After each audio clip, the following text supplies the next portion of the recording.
Trabajo práctico número 3 es lo que vamos a ver en la clase de hoy. Continuamos viendo el tema de balance de energía, que empezamos en la clase pasada con el trabajo práctico número 2, pero hoy vamos a ampliar un poco más el concepto y vamos a trabajar más con la ecuación de balance de energía en su forma más amplia. ¿Qué variables recuerdan ustedes que intervienen en un balance de energía? Primera pregunta. Igual después lo vamos a repasar.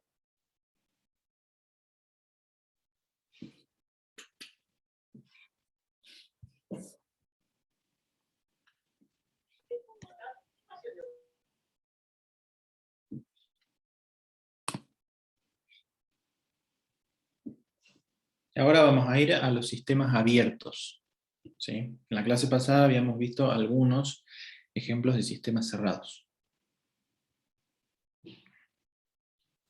Ajá, la cantidad de energía interna específica. ¿Qué más?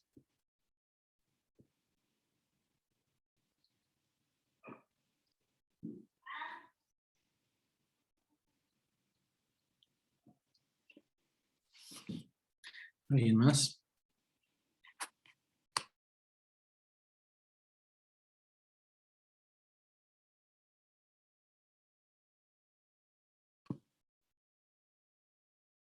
¿Solamente eso? ¿Solamente la cantidad de energía?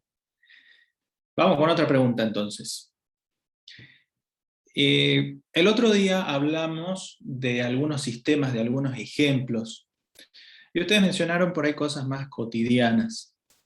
Si ahora yo les pido, bueno, ahí me dicen el trabajo, calor, volumen, sí, sí, también. Si ahora yo les pregunto ejemplos de más industriales que otra cosa de sistemas, que puedan implicar un sistema abierto, como el que vamos a estudiar ahora. No tienen por qué saberlo, pero algún equipo que se imaginen que pueda funcionar como un sistema abierto, que pueda llegar a ser un uso más industrial, ya enfocándonos un poco más en la aplicación. Ajá, una bomba, ahí dice Paola, una bomba. ¿Qué más?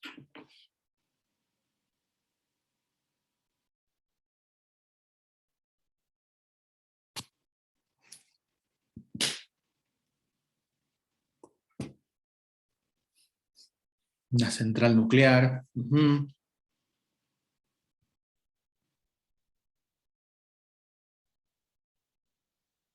Sí, uno puede ver una central nuclear como un sistema. En conjunto, obviamente que adentro van a haber muchos subsistemas, que también pueden ser considerados abiertos. ¿Conocen algún otro equipo? Un horno. Uh-huh.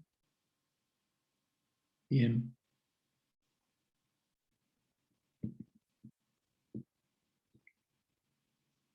Un caudalímetro, dice Aldo. Un compresor, dice Paola. Bien. Un motor. Un motor, según qué motor diría yo, ¿no?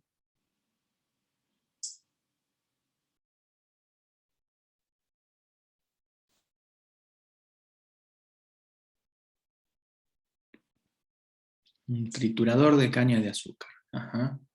Bueno, ahí Eva aclara un motor a combustión. Sí, en ese caso sí.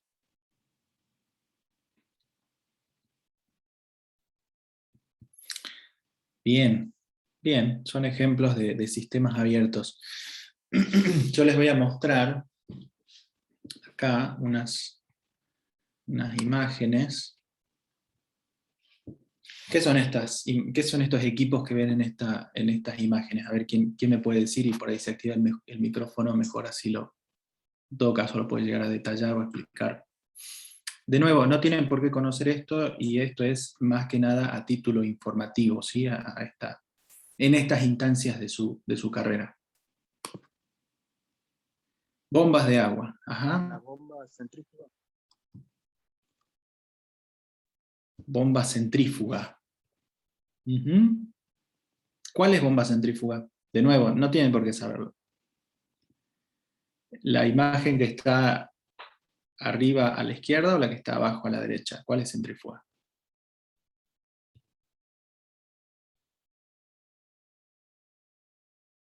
Esto es simplemente curiosidad mía para ver si alguno lo conoce, ¿no? Abajo La a que la está derecha. abajo a la derecha. Ajá. ¿Y la que está arriba a la izquierda, qué tipo de bomba es?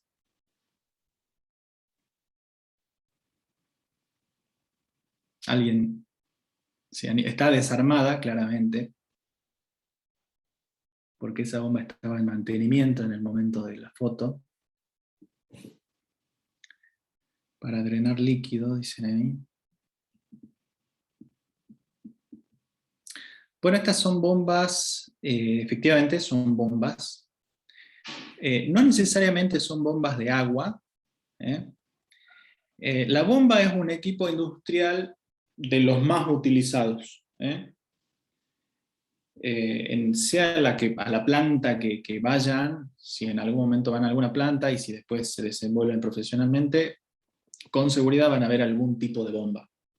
Y muy probablemente alguna de estas, como ustedes dijeron, la que está abajo es una bomba centrífuga, la que está arriba es una bomba que se llama peristáltica, que si bien el objetivo en sí de ambas es el mismo, que es impulsar un fluido, lo hacen de formas distintas, ¿sí? Para este caso no vamos a entrar en el detalle de lo que es, porque ustedes lo van a ver más adelante en otras materias. Pero me parece interesante que vayan teniendo una idea, aquellos que nunca han visto una, que probablemente son muchos, que vayan teniendo una idea, una visualización de cómo se ven estos equipos, ¿no?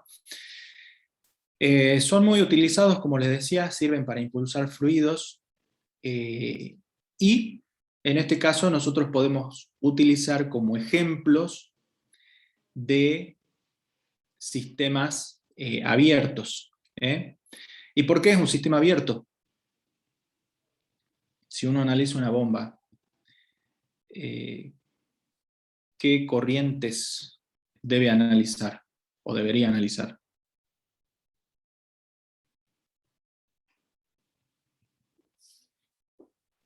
¿Cómo, profe?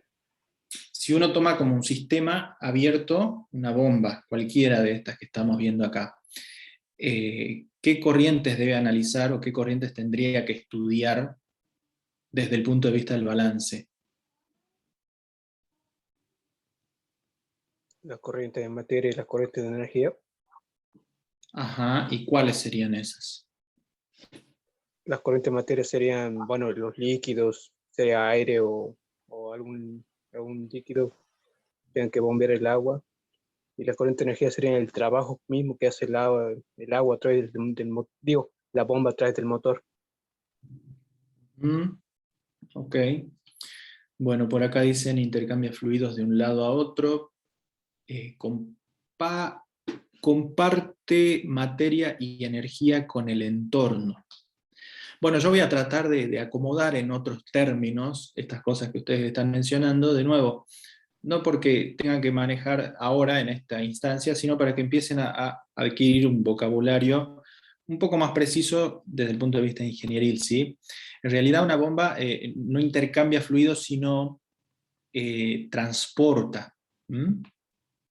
Transporta un fluido de un sector a otro.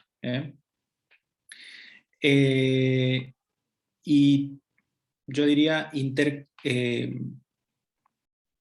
hay una transferencia, ¿sí?, de energía, en este caso hacia la bomba, porque la bomba tiene que estar accionada de alguna manera y normalmente, y como en estos casos son bombas eléctricas, y están accionados mediante energía eléctrica. Entonces la bomba recibe esa energía eléctrica y bueno, mediante su accionamiento lo que hace es provocar el desplazamiento, ese transporte de ese fluido de un sector a otro. Corriente de entrada y salida, sí, yo tengo que analizar las corrientes de entrada y las corrientes de salida. Otra cuestión simplemente de las bombas, como característica de las bombas, es que los fluidos que bombean son líquidos. Una bomba no se utiliza para transportar un fluido que no sea líquido, es decir, no se utilizan bombas para transportar gases.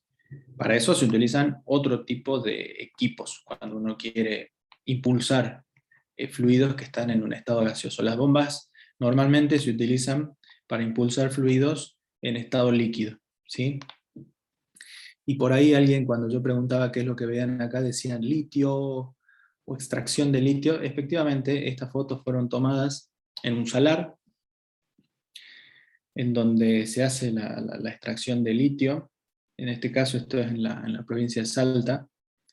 Nuevamente estas fotografías las tomé yo, en un momento en que me tocó, digamos, trabajar en estas circunstancias, en este sector. Anécdotas de bombas van a tener un montón, seguramente en su carrera profesional, porque son, como les digo, de los equipos que más van a ver. En muchas situaciones les van a dar dolores de cabeza, en otras van a andar muy bien, y bueno, en su carrera, sobre todo lo que es, en todas las carreras que están ustedes van a ver estos equipos, el diseño, las características, los distintos tipos y demás, pero en su práctica profesional y después, seguramente van a interactuar mucho más con estos equipos, obviamente quien se desempeña en la industria, y van a aprender mucho más de este tipo de equipos, ¿sí? Bueno, después también ustedes han mencionado otros equipos, u otro equipo, en este caso. ¿Esto qué es? Lo que ven acá. Un compresor, profe. Compresor. Exactamente, es un compresor, ¿sí? ¿Y para qué sirve el compresor? Expulsa el aire con más presión.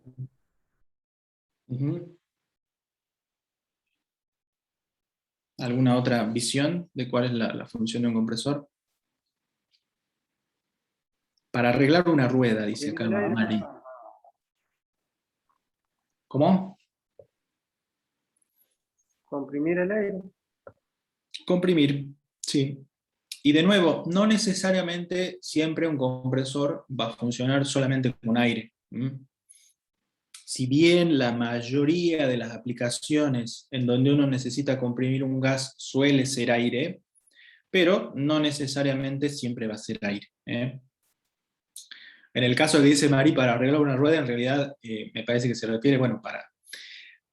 ¿Qué es lo que hace cuando uno utiliza un compresor para inflar, en este caso, un neumático? Lo que hace es toma aire del ambiente, ¿sí?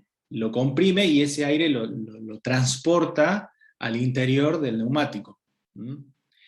Y acá es la diferencia que yo le decía con las bombas hace rato, ¿sí? Las bombas se utilizan para impulsar fluidos líquidos. En cambio, los compresores se utilizan para impulsar fluidos gaseosos. También se usan para pintar la carrocería del auto. Bueno, en ese caso lo que se hace es aprovechar ese gas a alta presión para que ese gas transporte las partículas que son sólidas de la pintura. En ese caso utilizan el aire y la presión del aire para poder hacer el transporte de esas partículas de una forma homogénea y distribuida, digamos, ¿no? Desde el punto de vista de la industria, en la imagen que tenemos acá arriba, a la izquierda mejor dicho, es un compresor por ahí más de taller que industrial.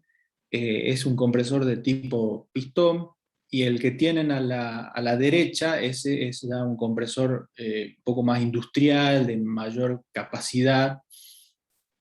En este caso, la foto en la que muestro ahí es un compresor de tipo tornillo, ¿sí? Es simplemente qué mecanismo utiliza el compresor para comprimir, básicamente, el fluido, ¿eh? Porque lo que hace es toma un fluido a una baja presión, lo comprime y lo entrega como salida el fluido a alta presión. Les muestro esto por un lado, para que puedan ver y tener un pantallazo de algunos equipos. En lo sucesivo, en los prácticos voy a tratar por ahí de mostrarle algunas imágenes y cuestiones así que no hacen en este caso particularmente a los contenidos de la materia, pero creo que sirve para que ustedes ya se vayan formando una idea de qué estamos hablando, porque vamos a hablar de bombas, vamos a hablar de compresores. Si bien no vamos a estudiar sus principios de funcionamiento, pero sí vamos a estudiar las interacciones energéticas y de materia que tienen. Bueno, esto a título informativo por ahora. Ahora nos vamos a adentrar un poquito más en el balance en sí, ¿sí?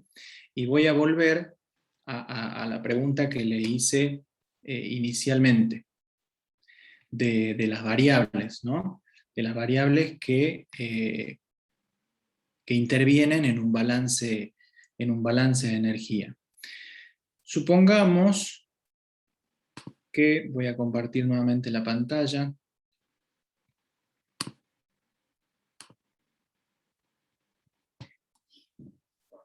Supongamos que yo tengo este sistema. Esto ustedes lo han visto seguramente ya en la teoría. El desarrollo de la ecuación del balance de energía, en su forma completa. Acá vamos a hacer un breve repaso y ustedes van a ir acompañándome y ayudándome a llegar a las ecuaciones finales. Imaginemos que tenemos ese sistema que está acá señalado por esa circunferencia de color celeste, ¿sí? Esa circunferencia que tiene una determinada masa y tiene una determinada cantidad de energía interna, la cual interactúa con su entorno en un sistema, así como está dibujado acá, claramente abierto, ¿sí? Interactúa mediante, con formas de transferencia de calor, por un lado, con formas de transferencia de trabajo, por otro lado, ¿sí? Calor, trabajo, y también con materia, ¿sí? Materia que ingresa al sistema, en este caso consideramos un diferencial, ¿sí? Es decir, una porción muy pequeña en este caso de materia que ingresa, que le vamos a llamar corriente 1, y materia que sale, que le vamos a llamar la corriente 2, ¿sí? Un diferencial de materia que sale del sistema. Bueno, ¿cómo planteamos de forma básica un balance en este caso? ¿Cómo podríamos plantear el balance?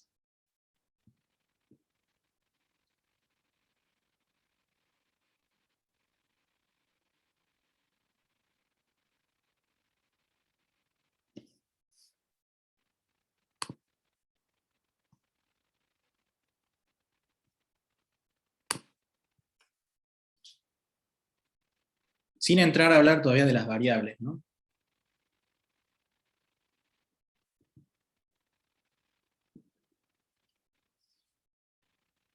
¿Cómo se plantea un balance de forma general?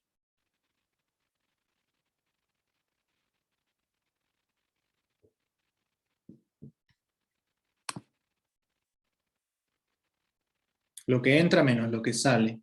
Ajá. Una sumatoria. Ahí me plantean du igual a dw más dq, bueno, con la corrección. Lo que entra menos lo que sale, me quedo con esa... Ajá.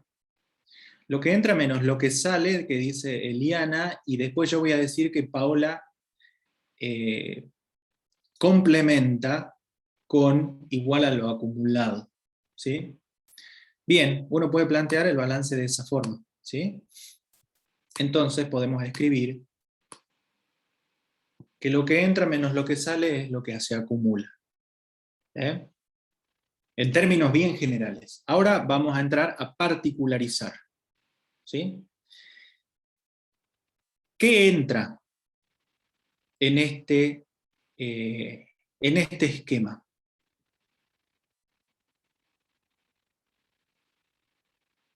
Materia y energía.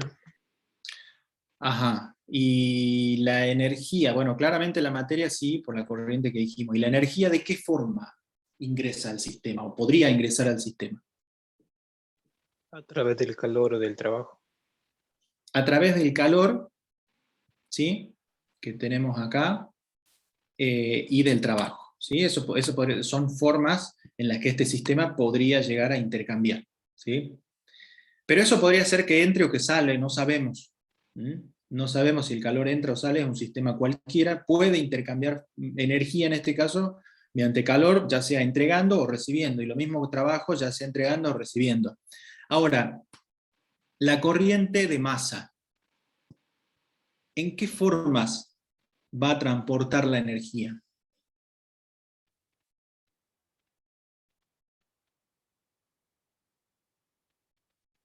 que ingresa al sistema? ¿Cómo, profe? La corriente de masa, este diferencial de masa 1, que lo podemos imaginar como una pequeña porción de cualquier cosa que sea que esté ingresando al sistema este que está señalado acá, en su contenido, ¿qué formas de energía lleva hacia el sistema? Energía interna. Ok, energía interna. ¿Qué más? Trabajo de flujo. Bien, trabajo de flujo. ¿Qué más?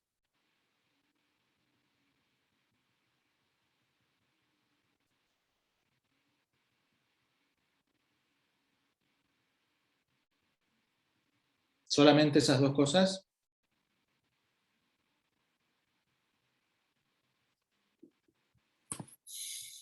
Energía cinética y potencial. Bien.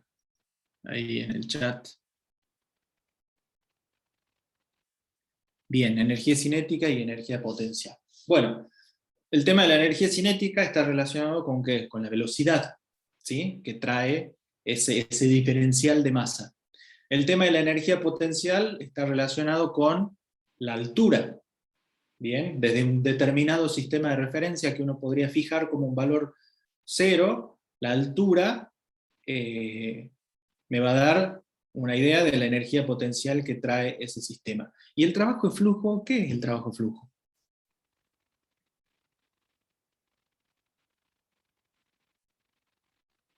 Que lo mencionaron.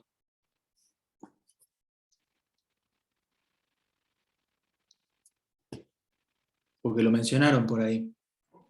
El trabajo que se realiza para mover una cierta cantidad de volumen. Ajá.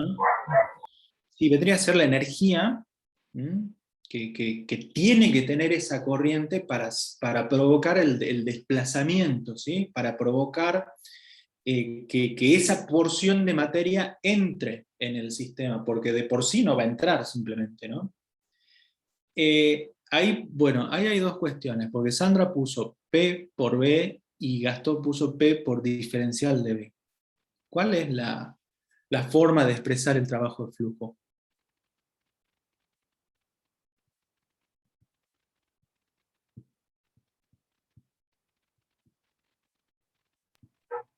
P por B, la energía interna, ¿Y qué es B? volumen. Ujú. Ok. El trabajo de flujo se lo puede determinar a partir de del producto de la presión por el volumen en un determinado punto, ¿sí? de análisis. No es por el diferencial de B, ¿sí? Igual cuando veamos ejemplos ahí vamos a poder calcularlo y determinarlo. Bueno, entonces ustedes me han mencionado energía interna, me han mencionado trabajo de flujo, me han mencionado energía cinética y energía potencial. Bien, y por ahí he visto que alguien mencionó también entalpía.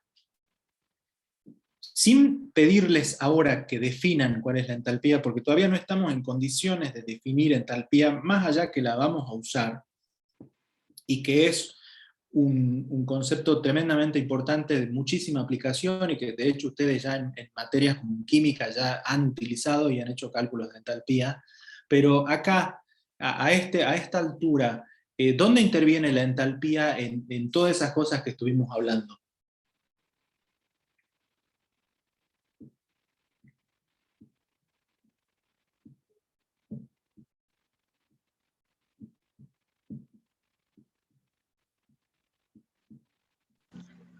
¿Es la cantidad de energía?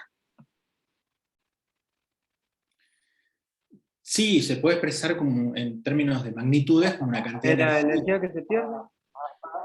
Energía que se pierde, no.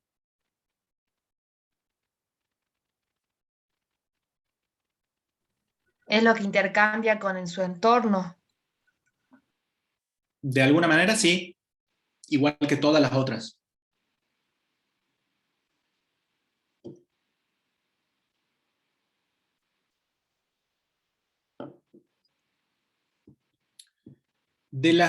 Voy a repetir de nuevo la pregunta y la voy a orientar un poco más. Ahí está la respuesta, la puso Gastón y Diego. La entalpía, de las formas que ustedes han mencionado, que algunos de ustedes han mencionado, que dijimos que están en la corriente de masa que ingresa, llamamos entalpía al conjunto de la energía interna más el trabajo de flujo. A ese conjunto de esas dos vamos a llamar entalpía, ¿sí? Más adelante en la materia vamos a definir propiamente y vamos a fundamentar esa definición de entalpía. Por el momento nosotros nos vamos a quedar con que entalpía en este caso va a ser la suma de la energía interna más el trabajo de flujo. ¿Bien?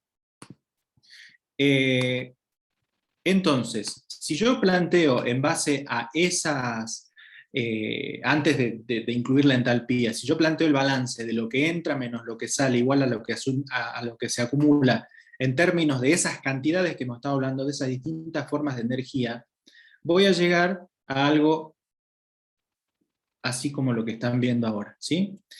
En donde por un lado tengo lo que entra, la energía interna de 1, el trabajo de flujo de la corriente 1, la energía cinética de la corriente 1, la energía potencial de la corriente 1, las voy señalando acá, ¿sí? Estoy hablando de esto.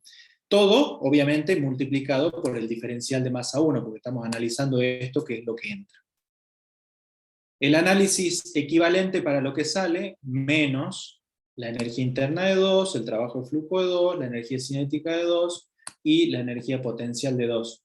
Y acá me confundí, esto es diferencial de M2. Voy a corregir ahora.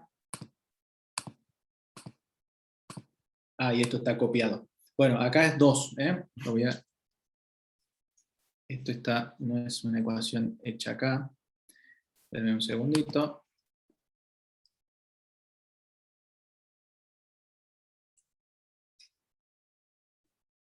Esto no es 1, ¿sí? Es 2.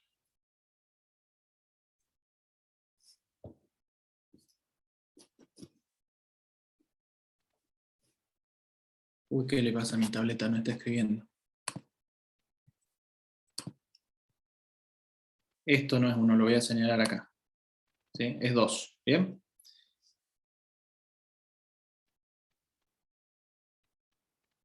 Bueno, el diferencial de Q, que dijimos que puede entrar o salir, el diferencial de W, ¿sí? Que eso ya está por fuera de lo que son las corrientes, ¿eh? Y todo eso es igual a la acumulación de lo que hay en el sistema, ¿sí? Que esa acumulación podrá ser positiva o podrá ser negativa en función de las cantidades de todas estas otras variables, ¿sí? Este es el término de acumulación. Bien, ahora, como mencionamos recién, vamos a llamar entalpía a la suma de la energía interna, ¿sí? Más el trabajo de flujo. Es decir, a este conjunto lo vamos a llamar entalpía, en este caso la corriente 1, y a esto entalpía de la corriente 2. ¿sí? Entonces, el balance ya me va a quedar expresado, y acá yo lo pongo ya en términos más simplificados, de esta manera: diferencial de Q más diferencial de W igual a diferencial de H, que es la entalpía, más el diferencial de la energía cinética, más el diferencial de la energía potencial, más el cambio, la acumulación, digamos. Este es el término de la acumulación, ¿sí? Este diferencial del M por U es el término de la acumulación. Y ahora, ¿por qué hice este cambio de término, digamos, ¿no? Lo que hice fue, yo tengo acá entra menos lo que sale. Si yo esto lo quisiese expresar como delta, que vamos a ver enseguida cuando expresemos la ecuación en términos integrales, un delta, ¿qué me muestra siempre? El valor final menos el inicial, ¿sí? O la salida menos la entrada. Ese delta expresado en términos diferenciales es lo mismo. Lo que salió, ese diferencial de lo que salió menos el diferencial de lo que entró. Entonces, si yo expreso eso de esta forma, acá como tengo entra menos sale, si yo lo quiero expresar en términos de un delta, tendría que poner sale menos lo que entra, con el signo negativo. Por lo tanto, esto pasaría al otro término, ¿sí? Todo esto pasaría al otro término con signo positivo. Por eso es que acá me queda diferencial de Q, diferencial de W, que los tengo acá, el diferencial de M por U, que ya está acá, y la suma de diferencial de H más diferencial de energía cinética más diferencial de energía potencial. Este mismo balance expresado para un sistema que no tiene acumulación, ¿eso qué significa? Que este término es cero, es decir, que no hay acumulación, ¿sí? Pero que sí hay intercambios, se llama, particularmente ese sistema se llama estado estacionario. El estado estacionario se define como el estado en el que no hay acumulación. Bien, entonces esta ecuación que tenemos acá se simplifica un poquitito al eliminarse el término de la acumulación. Y lo que me queda, y yo ya lo puedo expresar en términos integrales a la misma ecuación, me queda que es el calor más el trabajo, ya como cantidades, igual al cambio de la entalpía más el cambio de la energía cinética más el cambio de la energía potencial. ¿Sí? Entonces, esa ecuación es la ecuación del balance de energía, esta es la última ecuación que tenemos ahí abajo, es la ecuación del balance de energía para sistemas cerrados, para sistemas abiertos en estado estacionario, ¿sí? Esta ecuación que tengo acá. Estado estacionario, ¿sí? Estacionario, es decir, aquellos sistemas que no tienen acumulación. Por ejemplo, el ejemplo que recién veíamos de una bomba, ese es un clásico ejemplo de un estado estacionario, porque en la bomba no se acumula fluido. Entra fluido por un lado y sale fluido por el otro, más allá que adentro hay una determinada cantidad de fluido, pero uno puede asumir que esa cantidad es constante. Y de hecho, en las aplicaciones, en muchos casos, se van a encontrar con sistemas en estado estacionario. En otros casos, no se van a encontrar con sistemas de estado estacionario. Supongamos que yo tengo un tanque, que ese es otro de los equipos que en muchos casos van a utilizar un reactor o un simple tanque, en el cual entra una determinada cantidad, por ejemplo, de agua, y sale una cantidad de agua. Ese sistema puede estar, así tal cual como lo estoy presentando, en estado estacionario o no. ¿Cuándo va a estar en estado estacionario ese sistema? Cuando la cantidad de agua que entre sea exactamente igual a la cantidad de agua que sale. En ese caso, el nivel del tanque, ¿cómo va a ser? Constante. Constante, no va a cambiar el nivel del tanque, por lo tanto el nivel del tanque no va a cambiar, por lo tanto no va a haber acumulación desde un punto inicial de nivel, ¿no? Imaginemos que el nivel está a la mitad, por decir, y nosotros empezamos el análisis en ese momento, decimos, ok, no hay cambio, no hay acumulación. Ahora, si yo al tanque le empiezo a agregar mayor cantidad de agua que la que le extraigo, ahí va a haber una acumulación, ¿sí? Y en ese caso una acumulación positiva, digamos, es decir, yo cada vez voy a tener más, el nivel del tanque va a empezar a subir. Ahora, si me voy al caso contrario, en donde yo le agrego una determinada cantidad de agua a ese mismo tanque, pero por abajo le extraigo más cantidad que la que le agrego, el nivel del tanque va a empezar a bajar, ¿sí? En ese caso vamos a tener una acumulación negativa. Pero si las cantidades son iguales, en muchos casos se elige trabajar de esa forma para simplificar el balance, para que el balance sea en estado estacionario y yo me olvide de analizar el término de la acumulación. O a veces hay otros casos, de nuevo en la aplicación, en donde la acumulación es muy pequeña y no me afecta a los fines de evaluar un balance general, considerarla porque fluctúa y fluctúa de una manera que no es muy considerable, y entonces yo puedo asumir que un determinado sistema, como tiene muy pequeña variación en su contenido en cuanto a acumulación, puedo llegar a considerarlo como un sistema en estado estacionario.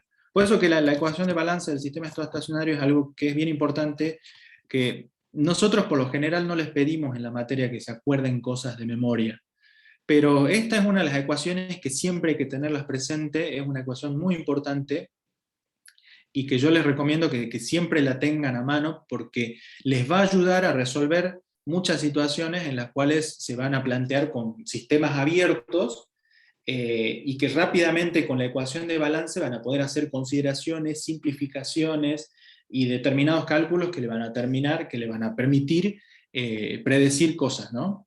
Así que la ecuación de balance de ahora en más la vamos a usar bastante, no solamente cuando estemos viendo ahora estos prácticos de balance de energía, sino en los sucesivos vamos a seguir utilizando la ecuación de balance de energía, que no es otra cosa que el primer principio de la termodinámica, ¿sí? Que es el que dice que la energía no se crea ni se destruye, sino que se conserva. En este caso, esto mismo está aplicado en una ecuación de balance. Bueno, esto es más que nada a título de introducción, si se quiere, pero me tomé el tiempo de poder desarrollarlo un poco más, algo que ustedes ya han visto en la teoría, simplemente para afianzar los conceptos, ¿sí? Ahora lo que vamos a hacer es aplicar estos conceptos en nuestro práctico. ¿Bien?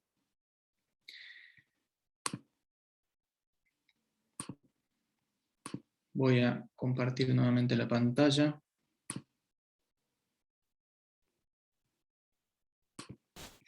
Bueno, vamos a ir al problema número 1, ¿sí? En donde tenemos un canal que tiene una determinada forma arbitraria, como dice acá, en donde pasan 5 kilos por segundo de aire, ¿sí? A la entrada del canal, la entalpía del gas, la velocidad y la altura de la sección de entrada sobre el plano horizontal son iguales a, y ahí tienen los valores, el valor de la entalpía, el valor de la velocidad y el valor de la altura. A la salida del canal, estos mismos parámetros son, bueno, tenemos los valores de entalpía, de velocidad y de altura. Nos dice, al pasar por el canal, el gas recibe del exterior 30 kJ por segundo de energía en forma de calor. ¿Qué trabajo técnico realiza la corriente del gas? Bueno, ahora sí tenemos que empezar a hacer la aplicación de lo que acabamos de ver recién. Tenemos claramente, en función de los datos que nos da el problema, condiciones en la entrada de este caño, este es un caño, ¿sí? Puede ser considerado así. Tenemos datos de la entrada y tenemos datos de la salida. Esos datos, ¿qué nos va a permitir calcular? El trabajo haciendo un balance de energía. Ok, ¿y qué ecuación de balance vamos a utilizar? La de un sistema abierto. Sí, ¿y cuál de esas? ¿Cuál de las de sistema abierto, de las que recién vimos?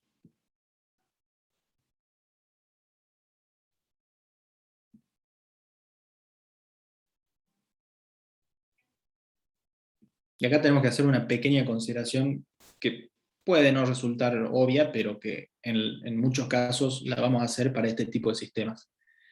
¿Habrá acumulación en este caño?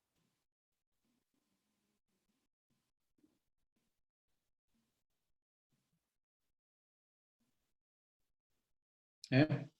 No. No, podemos considerar que este es un sistema en estado estacionario. ¿Mm? Acá pregunta, ¿cómo sabemos qué es un estado estacionario? Te referís a este ejemplo, digamos, Marcos. Es una consideración que normalmente vamos a hacer, ¿sí? Hay sistemas en los que claramente son estados estacionarios. Acá ustedes van a empezar a formar un poco ese criterio también. Y hay sistemas en los que claramente va a ser un estado no estacionario, ¿sí? Supongamos que yo le digo, como el problema del tanque. Tengo un tanque en el cual se le agregan 3 metros cúbicos por hora de agua y que no tiene salida, ¿sí? Y que no hay salida, simplemente estoy cargando el tanque. Ese sistema, por más que yo no lo diga, es un sistema con acumulación, porque solamente estoy agregando.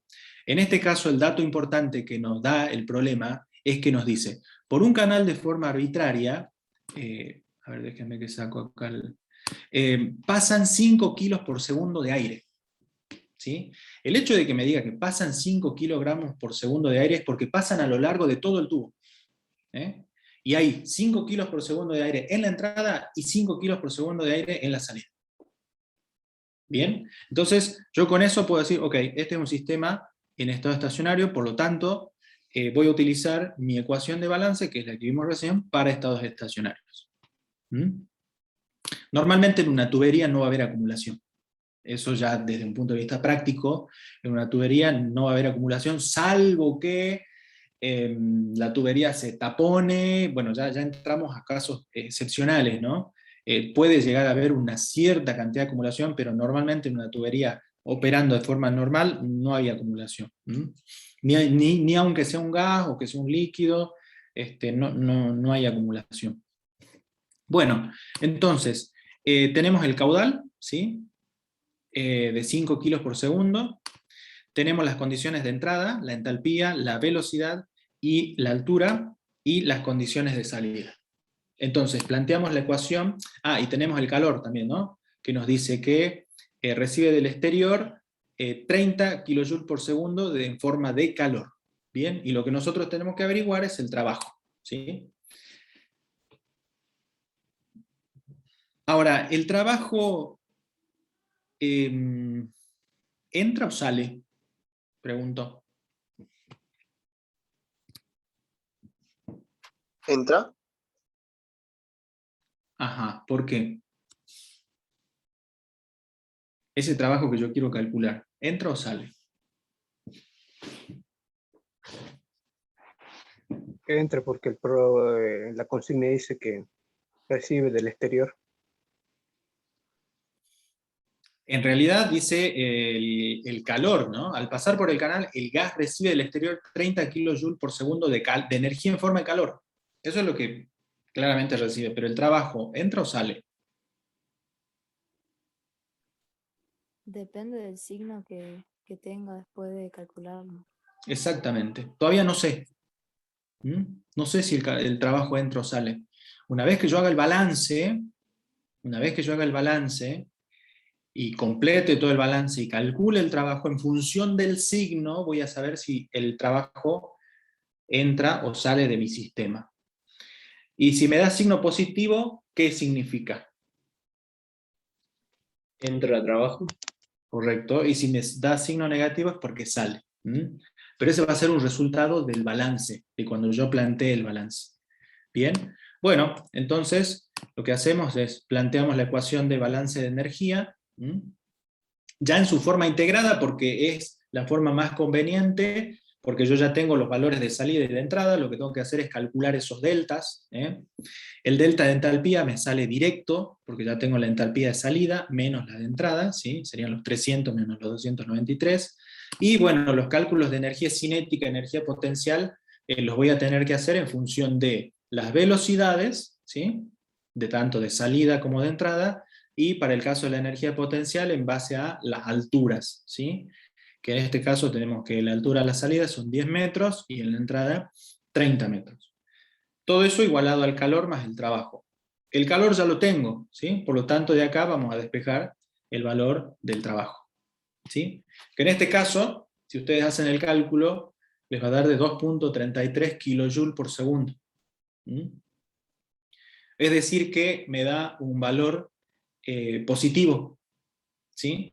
Entonces, eso me indica que en base a la convención que nosotros hemos definido utilizar, en base a la convención egoísta de Plan, todo lo que entra es positivo, ¿sí? Como en este caso el trabajo. Es decir, que yo, ¿eso qué significa? Que yo, para tener estas condiciones de salida en términos de entalpía, de velocidad y de altura, además de haberle inyectado, por decir de alguna forma, 30 kJ por segundo de calor, tengo que haber puesto 2,33 kJ por segundo de trabajo.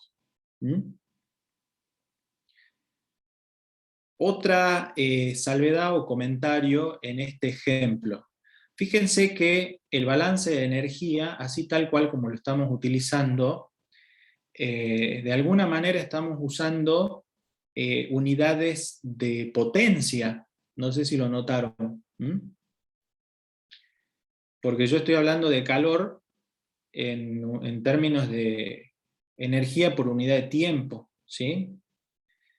Y el valor de trabajo que estoy obteniendo también lo estoy haciendo en términos de energía por unidad de tiempo. El balance de energía yo lo puedo utilizar ya sea con unidades solamente o puramente de energía, con cantidades de energía, o como en este caso, con flujos de energía, ¿sí? En este caso, la potencia es como que me indica el flujo que yo tengo de energía. ¿Y eso porque en un sistema estacionario, en un sistema abierto, normalmente vamos a tener flujos, ¿sí? Por lo tanto, vamos a tener que siempre tener la consideración del tiempo que viene dado por un caudal. Por eso es que yo, en el caso de un sistema abierto, en general, casi siempre voy a hablar de flujos, no de cantidades individuales. Yo no digo 5 kilos de materia en este caso, digo 5 kilos por segundo, porque es un flujo constante, es un sistema abierto. Por lo tanto, cuando hablo de las cantidades de energía, también lo tengo que hacer en referencia a flujos, si es que son cantidades que están fijas, digamos, ¿no? ¿Se entiende eso? Profe, Sí. o sea que los 2,33 kilojoules por segundo también es la potencia. Ahí me perdí.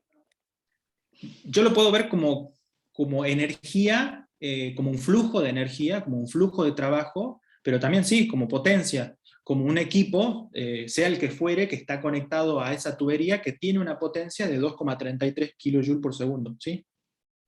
Bueno, Es decir, gracias. sea lo que sea, quien me esté entregando ese trabajo tiene que tener por lo menos esa potencia para poder entregarme esa cantidad de energía en ese tiempo que yo requiero. Esto es empezar a unir los conceptos. A veces por ahí tenemos el concepto de energía como separado del concepto de potencia, pero en realidad son cosas muy similares, y podemos analizarlo en algunos casos utilizando la misma herramienta, como por ejemplo el balance de energía. Bien. Por eso es que a veces también, y en algunos libros, cuando estén hablando cuando se habla de flujos, esto lo comento por la notación que a veces pueden tener algunos libros, le suelen poner un puntito arriba del calor y del trabajo para simbolizar que están hablando que no están hablando de cantidades de energía solamente, sino que están hablando de flujos de energía. En algunas notaciones de algunos libros los pueden encontrar de esa forma.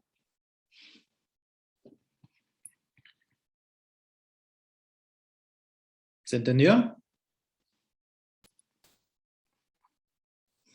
Más o menos. ¿Qué no se termina de entender? Y última parte, profe. Lo de la potencia y del trabajo y sobre la expresión, digamos, de la potencia. Sí, profe. ¿Qué es potencia? Empecemos por ahí.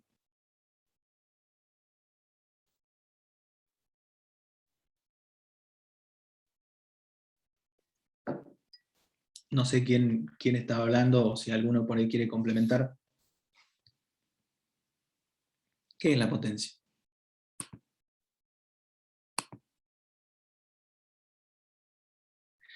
Exactamente, lo que dice Eliana. Es como cuando calculamos un caudal.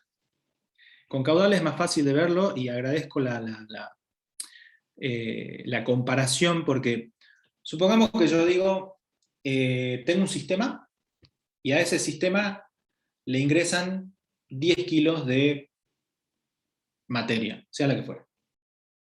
Y le ingresan solamente 10 kilos. ¿eh?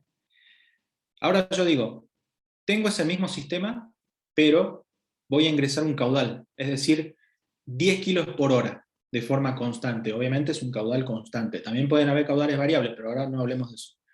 Hablemos de algo constante. Entonces, a ese sistema, ¿qué le están ingresando? Sí, 10 kilos por hora, ¿sí? De forma constante. Bueno, es extrapolar ese mismo concepto a lo que es energía. Cuando yo hablo de energía, que puedo hablar de energía en forma de calor o en forma de trabajo, y cuando yo hablo de potencia, que también puedo hablar de potencia en términos de calor o en términos de trabajo. Estoy hablando de energía en sí. Nada más que en el caso de la potencia, lo que yo tengo es un flujo de esa energía por unidad de tiempo. Pero yo al balance, acá, el balance así tal cual como lo tenemos, yo lo puedo utilizar, ya sea para cantidades solamente o para flujos. Ahora cuidado, ¿no? Si lo estoy usando para flujos, todas las corrientes tienen que ser flujos, ¿sí?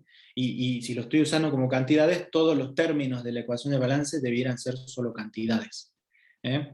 Bueno, ahí me dicen, el tema del trabajo, la potencia, uno está acostumbrado a definirlo como el trabajo por unidad de tiempo, pero yo también puedo hablar de una potencia calórica. Esto ya es extrapolar un poquito más los conceptos, porque estoy hablando al final y al cabo de energía, ¿sí? De flujos de energía. Entonces, por eso es que yo puedo utilizar el balance, ya sea por unidad de tiempo o no. Puedo utilizarlo solamente para cantidades específicas o por unidad de tiempo. Lo que yo decía es, en un sistema abierto, como este, en un sistema en donde tengo flujo constante de materia, necesariamente voy a tener que utilizar por unidad de tiempo, porque el tiempo está metido dentro del flujo, ¿sí? En este caso, los 5 kilogramos por segundo ya es un flujo, y eso está circulando de forma constante por la tubería. Y en este caso, el dato que me está dando el problema es una cantidad de energía en forma de calor, también como un flujo de calor, ¿sí? 30 kJ por segundo, es decir, yo todo el tiempo le estoy agregando, cada segundo que pasa le estoy agregando 30 kJ, 30 kJ, 30 kJ. Por lo tanto, el trabajo que yo tengo también está dado en esas unidades, ¿sí? Todo el tiempo le tengo que estar agregando los 2.33. Cada segundo que pasa le agrego los 2.33 kJ, y eso es una potencia. Pero para el balance lo uso indistintamente. Al balance lo puedo utilizar con cantidades o con flujos, que en el caso de la energía va a significar una potencia. ¿Queda un poco más claro ahora? ¿A quién preguntó? Bueno. Bien. Entonces, si seguimos avanzando, ahora sí dice. Bueno. Vamos al problema 3. Dice, cuando se ensayan los motores para probar su potencia, hay que frenarlos. En este caso, el trabajo que el motor realiza se gasta en vencer el rozamiento y se convierte en calor. En vencer un rozamiento y se convierte en calor.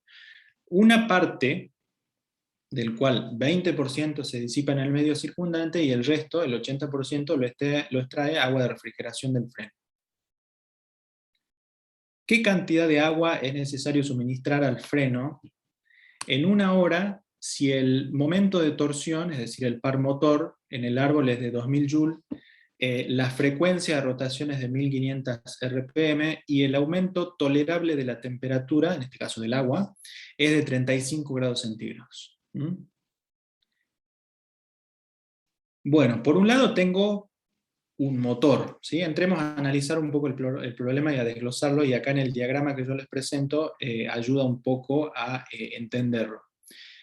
Siempre que, bueno, no siempre, pero generalmente cuando tienen un problema conviene hacer un diagrama, ¿sí? Para que puedan ver más claro de qué trata el problema, sobre todo cuando intervienen distintos sistemas en un mismo problema. A veces cuando uno lo lee y ve que intervienen muchas cosas así, a primera vista, por ahí uno se puede llegar a confundir, pero haciendo un diagrama, como el que yo les muestro acá, les puede quedar mucho más claro. Así que cuando les ocurra eso, que mediante la lectura simple del problema no comprendan bien qué es lo que, por dónde encararlo, empiecen a plantear algún diagrama, y eso les puede llegar a ayudar a comprender bien qué es lo que necesitan, ¿sí? A ver, yo tengo un motor, que es lo que está representado acá, de color azul, ¿sí? Un motor. Ese motor necesita ser frenado, ¿sí? Imaginemos que un motor que está girando, pero llega un momento en que yo necesito frenarlo al motor. ¿Bien? Es decir, el motor me está generando, está produciendo de alguna manera energía, y yo necesito frenar, necesito detener eso.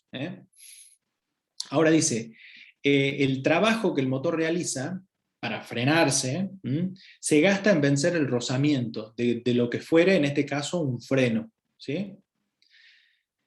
Y ese rozamiento se transforma en calor. Bien, el rozamiento, ustedes ya saben que la fricción se transforma en calor.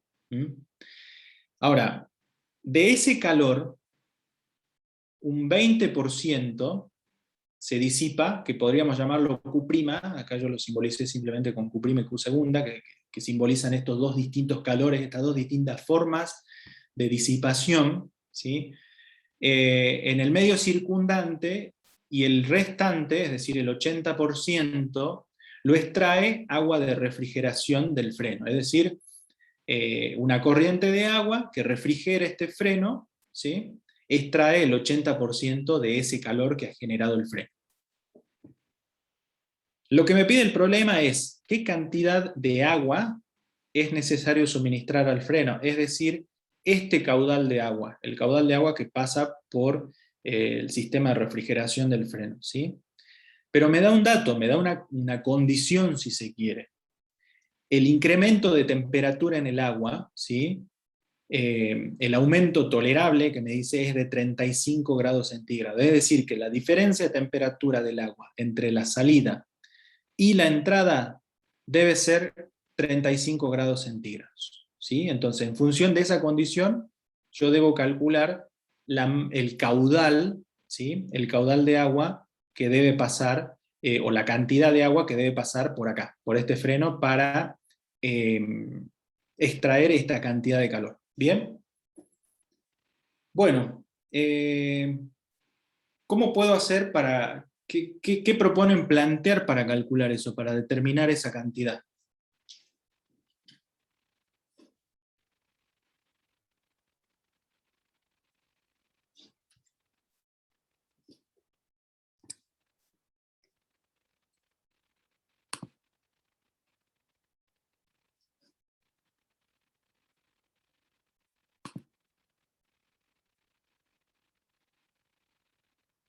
¿Eh?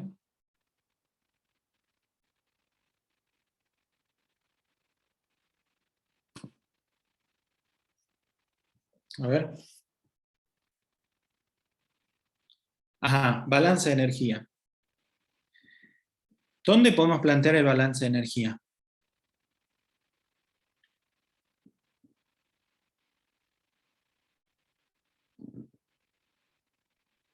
Ecuación de estado estacionario plantean por ahí. Arranquemos primero con el balance de energía. ¿Dónde podría uno plantear el balance? ¿Dónde me conviene plantear el balance de energía? En la manguera, sí, por un lado, pero antes de la manguera, si yo planteo el balance de energía en la manguera, ¿qué dato necesito? Si yo planteo el balance de energía acá. Q segunda. Caudal. Necesito mi incógnita, que es la cantidad de agua, que esa es mi incógnita, pero además, como dice Gastón, necesito el Q segunda, que tampoco lo tengo. ¿Sí? Entonces, ¿dónde me conviene plantear el balance? En el freno. Bien. Y en el freno, yo puedo plantear el balance. ¿Qué le ocurre al freno? Entra trabajo, ¿sí? ¿Y qué sale?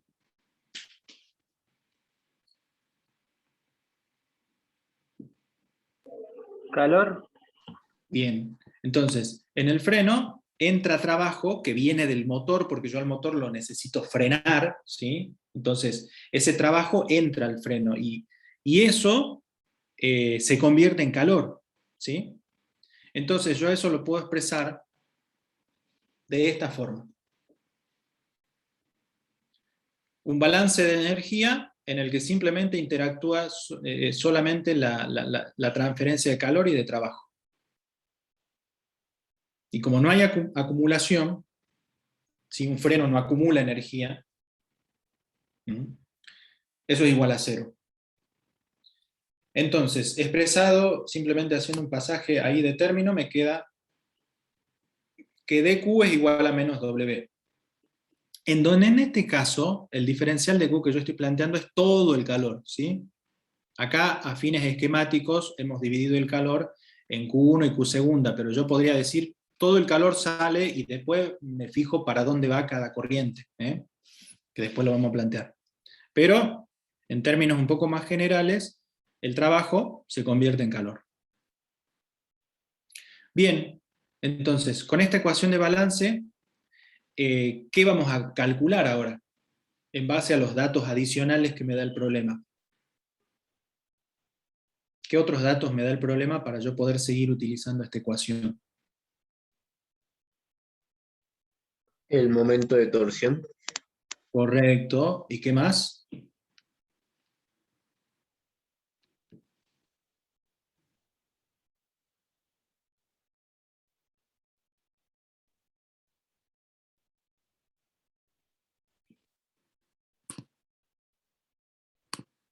El momento de torsión es 1. ¿Qué más?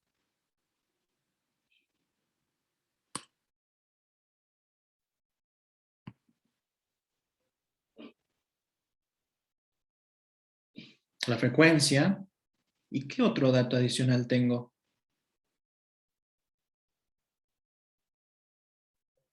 ¿Puede ser el tiempo, una hora? Correcto, el tiempo, 1 hora. Es decir, yo tengo que analizar en 1 hora qué cantidad de trabajo me genera ese motor que entra al freno en base a esas condiciones de momento de torsión y de frecuencia de rotación. ¿Sí? Bueno, ¿y cómo voy a calcular entonces el trabajo en base a esos datos? ¿Cómo relaciono esos datos con el trabajo?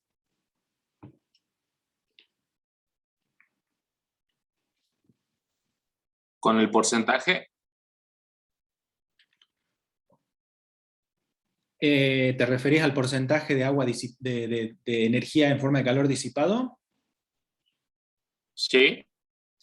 En realidad el porcentaje de energía en forma de calor disipado me va a decir cómo se distribuye el calor, pero no necesariamente eso me dice que la cantidad de energía que entrega el motor. Eso ya no depende del motor, la distribución de la disipación no depende en absoluto del motor. El motor tiene sus propias condiciones de funcionamiento y que están dadas por el momento de torsión, la frecuencia de rotación, pero además yo tengo el dato del tiempo, el tiempo que necesito frenar a ese motor. Con esos datos, ¿cómo calculo el trabajo?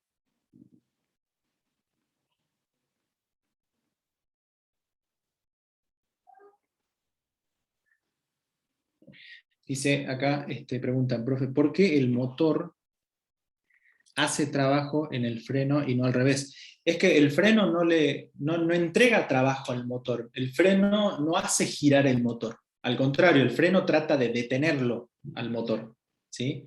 El freno trata de que el motor no gire, por lo tanto, el motor es quien entrega trabajo al freno.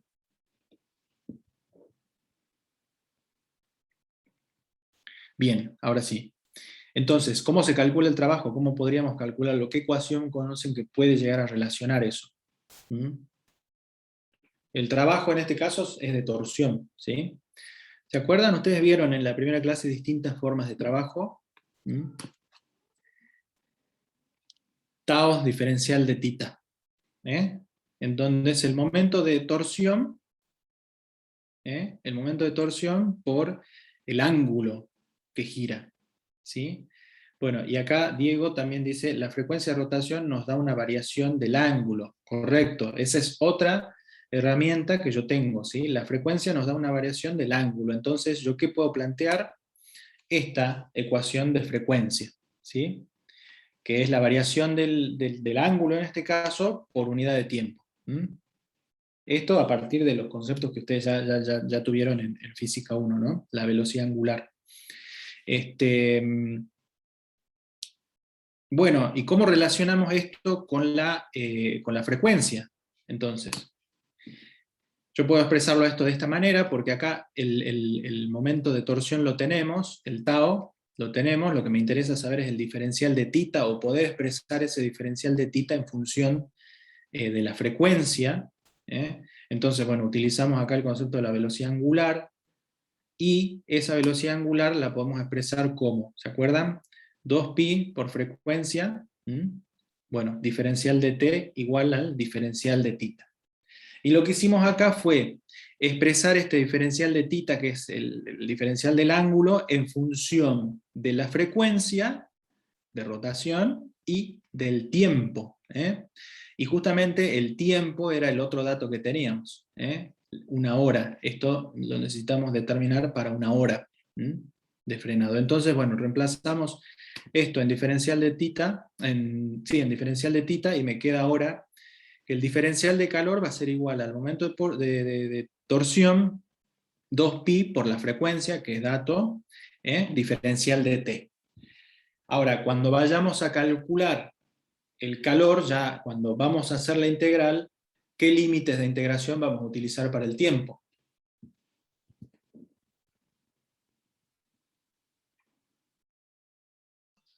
¿0 y 1 hora? Correcto, 0 y 1 hora.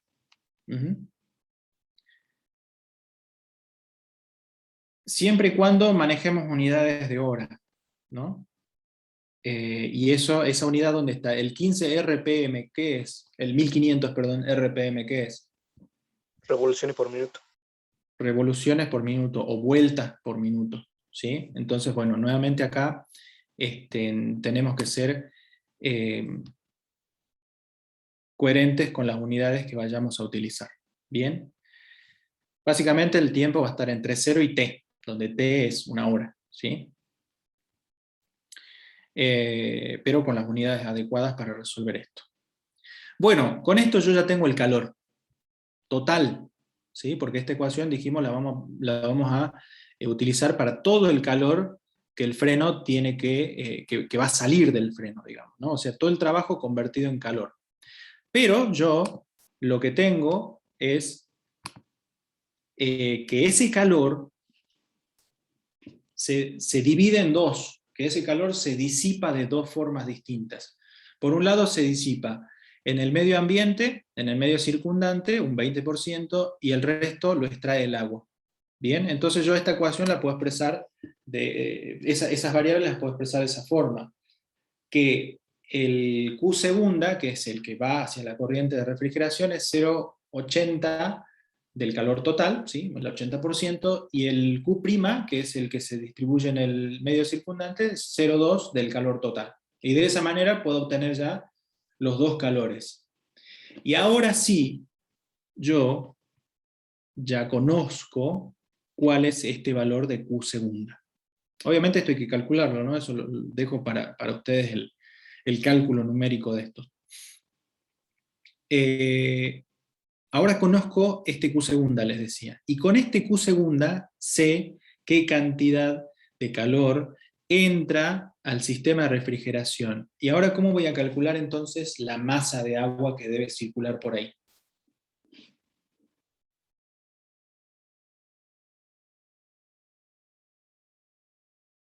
Con otro balance de energía. y materia. Sí, es un balance de energía en donde simplemente lo que yo hago es calor que ingresa a la tubería igual a calor que absorbe el agua, sería ese balance de energía. Y ahora la pregunta sería, ¿cuál es el calor? ¿Cómo expreso yo el calor que absorbe el agua en términos de la masa?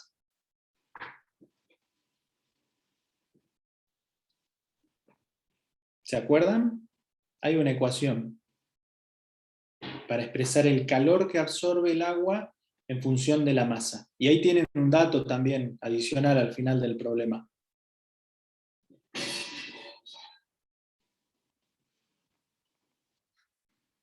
Hay una ecuación, ¿se acuerdan? Que me relaciona el calor. ¿Cómo era esa ecuación?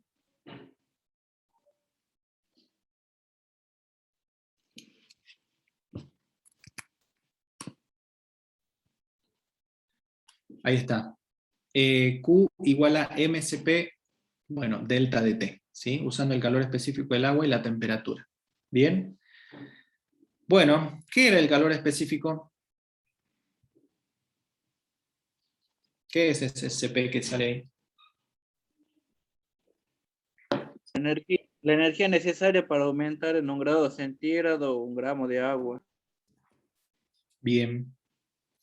Vamos a hablar nosotros en lo sucesivo de la materia sobre CP y sobre CB, y vamos a llegar a obtener definiciones, si bien esa definición que acaba de mencionar el compañero es correcta, desde un punto de vista matemático, llegar a lo que es CP y después también a lo que es CB, ¿sí? Pero está bien esa definición, es la cantidad de calor, le voy a decir yo, porque acá estamos hablando de calor, pero es energía, es la cantidad de calor que yo necesito, en este caso para el agua, es la cantidad que yo necesito para elevar en 1 grado centígrado 1 gramo de agua, ¿sí? Que también la puedo expresar en kilos, o bueno, ¿sí? La cantidad que, según en la unidad que yo utilice. Entonces, utilizando esa ecuación, yo voy a poder calcular, conociendo obviamente el calor, voy a poder calcular la cantidad de agua que debe circular a través de esa cañería. Entonces expreso esta ecuación en términos de Q segunda, que es el calor que se disipa en el sistema de refrigeración, igual a mCp, y delta de T utilizo el valor de aumento tolerable de temperatura que me indica el problema, ¿sí? Ese es el máximo aumento de temperatura posible que yo puedo utilizar. No necesito los valores de temperatura final y temperatura inicial, con el delta de T es suficiente en este caso, ¿sí? Ahora, si yo tuviese un valor de temperatura inicial, bueno, podría llegar a calcular, pero no lo tengo, así que no me interesa, digamos, hacerlo. Entonces, de esta forma yo voy a poder, despejando de acá la masa, ¿sí? Voy a poder calcular la cantidad de agua que es necesario suministrar en ese sistema de refrigeración. ¿Se entiende?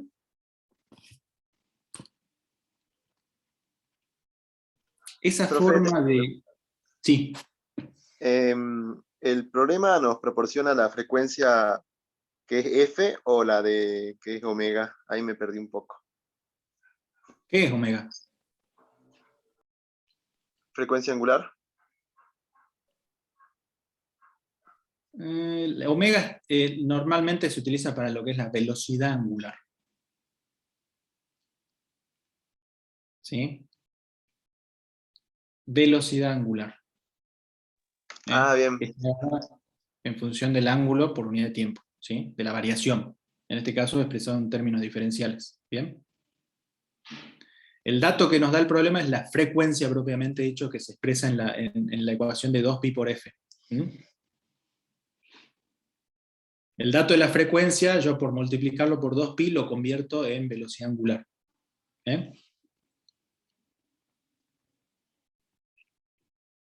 ¿Está bien? Sí, profe, gracias. Ok, y acá Alejandra pregunta, el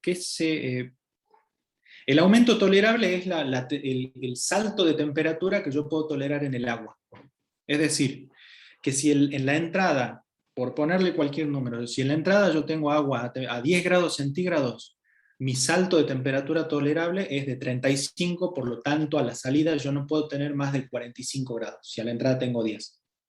La razón de eso puede ser cualquiera, ¿no? En este caso el problema me fija esa condición, me dice, el aumento tolerable de temperatura en la corriente de agua es 35 grados centígrados. Cuando yo utilizo la ecuación de MSP delta de T, a mí me interesa el delta solamente, que en este caso viene a ser el aumento tolerable de temperatura. ¿Sí?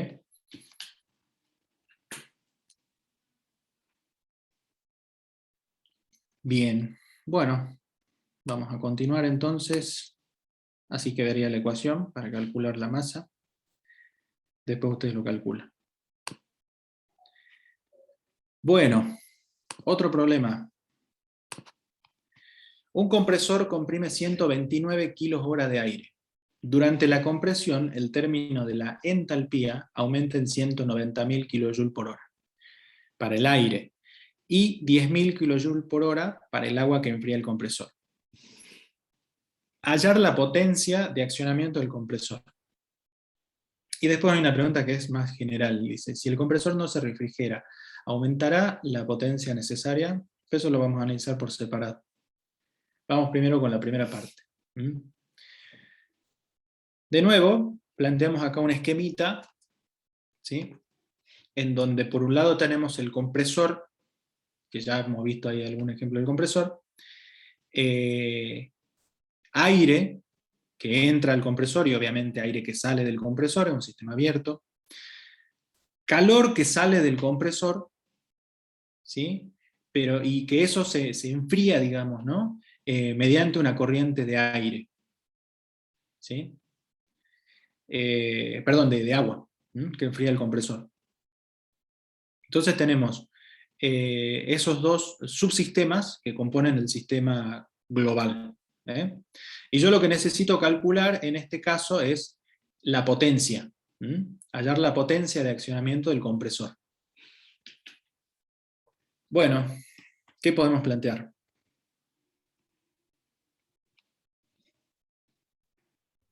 Profe, ¿qué es el otro sistema IQ? Perdón, no lo aclaré, es un intercambiador de calor. Es decir, un intercambiador de calor es un equipo que, como su nombre lo dice, lo que hace es recibe calor de una corriente y lo transfiere a otra corriente. En este caso, el intercambiador de calor recibe el calor que viene del compresor y lo transfiere, ese calor lo transfiere al agua, ¿sí? Es el símbolo, si se quiere, de un equipo que haría eso en la vida real, digamos, ¿no? Un intercambiador de calor.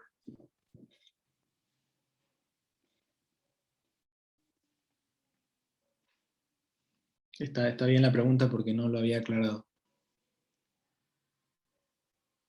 Bueno, necesito yo entonces calcular la potencia, ¿sí? Del compresor. ¿Qué planteamos?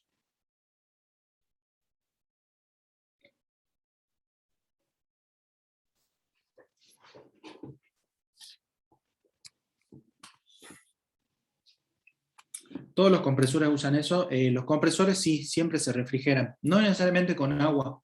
A veces se refrigeran con el mismo aire, digamos. Según el tipo de compresor. Los compresores, no sé si alguna vez han estado cerca de uno o han trabajado, siempre están calientes, ¿sí?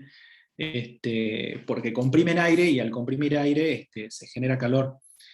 Entonces, necesitan ser refrigerados. En este caso se plantea una refrigeración por agua, pero en otros casos es simplemente el mismo aire hace de refrigerante, digamos, del sistema.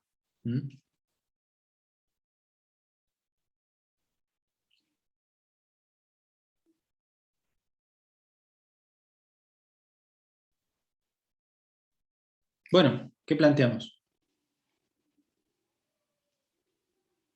Balance de energía. Ok, en el compresor. Si yo planteo un balance de energía en el compresor, ¿qué tengo? Involucrados de los términos de la ecuación de balance para un sistema en estado estacionario, ¿qué tengo? Calor, trabajo. Normalmente, en el análisis de un compresor, se suele despreciar acá simplemente pongo los datos del problema, ¿no? El cambio de entalpía de la corriente de aire y el cambio de entalpía de la corriente de agua. Lo que les decía es que en un compresor normalmente se suele despreciar los términos de energía cinética y de energía potencial. ¿Sí? Porque la altura normalmente de entrada del compresor en la succión y la altura en la descarga son las mismas, y no hay cambios significativos, puede no haber cambios significativos en la velocidad. Entonces en muchos casos se puede llegar a despreciar eso, salvo que el problema específicamente me dé información para que yo no lo haga, ¿sí? Pero en algunos casos eso se puede despreciar. Bueno, acá me planteaba, bueno, el balance de energía en el compresor. Yo también puedo hacer el balance de energía en el intercambiador de calor. A fines de una simplicidad para seguir un poco el razonamiento, yo voy a arrancar con el balance en el intercambiador, ¿sí? Es decir, a partir del calor que se genera en el compresor y el cambio de entalpía del agua de refrigeración. Entonces, si yo planteo el balance de energía en el intercambiador de calor, ¿qué tengo? Simplemente calor que entra, ¿sí? Y después energía que de alguna manera se va en el agua en forma de entalpía. Entonces, si yo planteo el balance de un sistema abierto en estado estacionario para el intercambiador, si lo planteo en la forma de estado estacionario, que tengo el cambio de entalpía de la corriente de agua, ¿sí? Energía cinética y energía potencial, en este caso podría despreciarlas, asumiendo que no hay diferencia de altura. No tengo información tampoco para hacerlo, con lo cual es razonable poder despreciarlo en este caso. Trabajo en el intercambiador de calor no tengo solamente entrada de calor, ¿sí? Con lo cual ese balance se me va a simplificar en función de lo que acabamos de decir. Y me va a quedar simplemente que el calor es igual al cambio de entalpía de la corriente de agua, que ya lo tengo como dato al cambio de entalpía de la corriente de agua, ¿sí? Que son los 10.000 kJ por hora. Bien, arranqué por este porque es el balance más sencillo que puedo hacer. El otro ya requiere un poquito más de datos, pero habiendo hecho primero el otro se me simplifica un poquito. ¿Se comprende? ¿Por qué arranco por el balance de energía en el intercambiador de calor? Esta es una cuestión, si ustedes hubiesen hecho primero el del compresor, se iban a dar cuenta que le falta un dato, y a partir de ahí había que ir al balance del intercambiador de calor. Es simplemente eso. Pero entonces, a partir del balance, despreciamos el término de energía cinética, despreciamos el término de energía potencial, no hay trabajo involucrado en un intercambiador de calor, tal cual como lo vemos, solamente entra calor, y me queda que el calor es igual al cambio de entalpía del agua. ¿Sí? Bien. Ahora puedo hacer el balance en el compresor. Planteo la misma ecuación. ¿Sí? Como dijimos recién, yo puedo despreciar también los cambios en la energía cinética y en la energía potencial de la corriente de aire. Pero en este caso, además del cambio de la entalpía del aire, que eso sí tengo acá el dato, tengo por un lado calor y por otro lado trabajo, ¿sí? De la ecuación. Por lo tanto, la ecuación del compresor me va a quedar ya despejando el trabajo de esa forma, ¿sí? Me va a quedar que es el cambio de entalpía del aire menos el calor. Y ese valor de calor que yo obtuve acá, ¿sí? Este valor de calor que yo necesito acá, ¿cuál es en el gráfico? Es este, ¿sí? En el diagrama. Y este calor es el que calculé mediante el balance de energía del intercambiador de calor. ¿Sí? Con lo cual, habiendo hecho el balance de energía en el intercambiador de calor, ya tengo como dato el calor, y ese dato de calor lo voy a utilizar en la ecuación del balance del compresor para calcular el W. ¿Se entiende?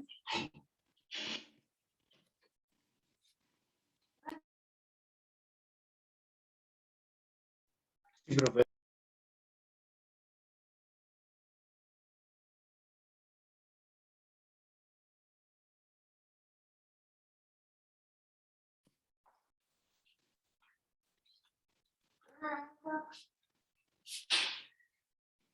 ¿Cómo reconozco en un proceso que varía la entalpía sin que lo aclare el enunciado?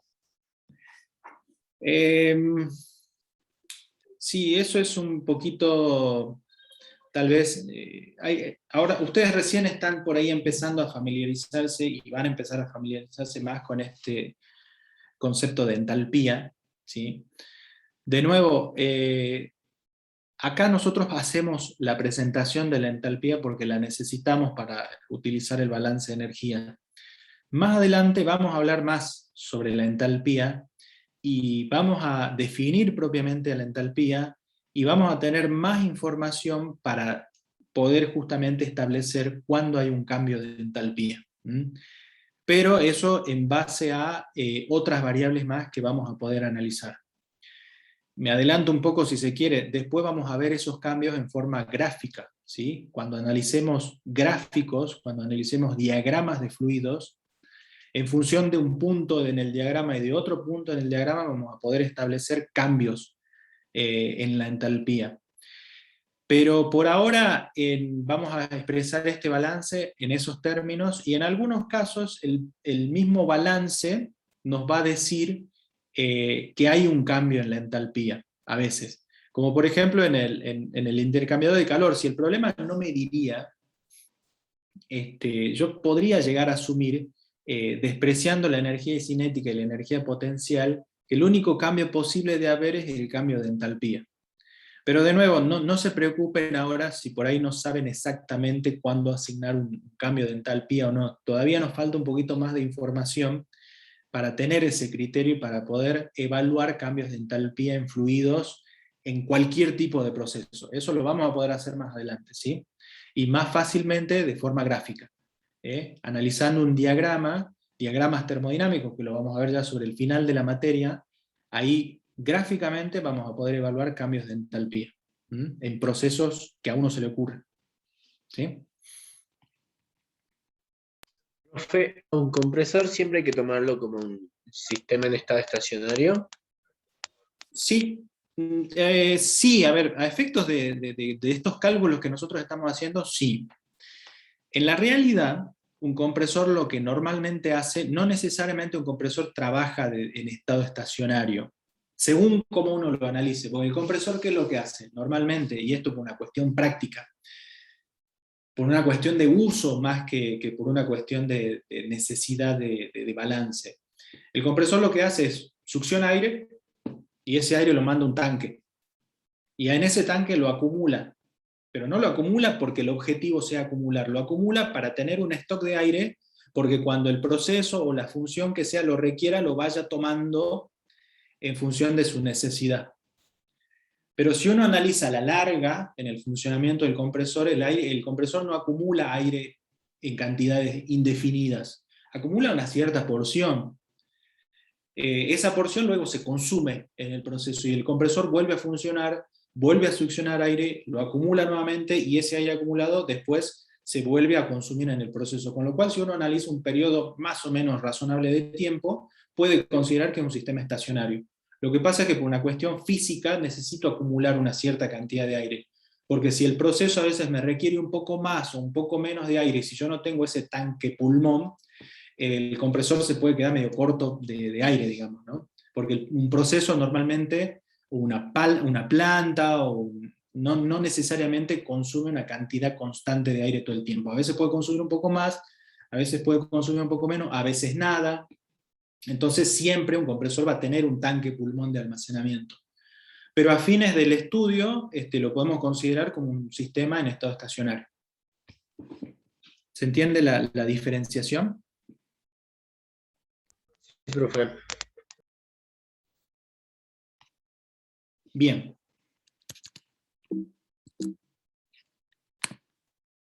Bueno, ahí vamos a continuar entonces. Problema 6, otra vez con un compresor.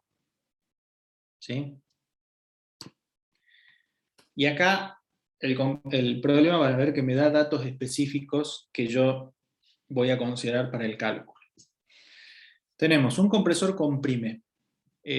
bueno, ese valor de caudal en este caso, una presión, ¿sí? El 0,8437 kilo por centímetro cuadrado de presión, a 6,328 kilos de presión, ¿sí? El volumen específico inicial me da de dato 0,7867 y el volumen específico final 0,2029. Si la tubería de entrada, y acá me dice claramente, tiene un diámetro de 10,16 centímetros y la de descarga tiene un diámetro de 6,35, determínese el cambio del trabajo de flujo entre los límites en kilográmetro por minuto y el caudal másico de la corriente, kilogramo por minuto, y el cambio en la velocidad. Entonces, me dan información de caudal, me da información de presión de entrada y de salida, ¿sí? Y información de los volúmenes específicos en la entrada y la salida del compresor. También los diámetros de entrada y salida del compresor. Y tengo que calcular el trabajo de flujo, ¿sí? El trabajo de flujo, esa porción del balance de energía, el trabajo de flujo. El caudal másico de la corriente y el cambio en la velocidad del fluido, ¿sí? ¿Qué diferencia hay entre el caudal que me da al principio el problema y el caudal que me pide como incógnita el problema? El primer dato que tengo en el problema, ¿qué tipo de caudal es?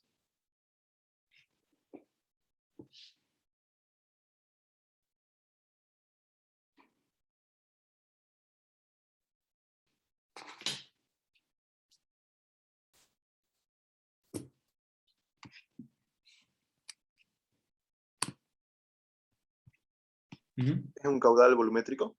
Correcto, es un caudal volumétrico.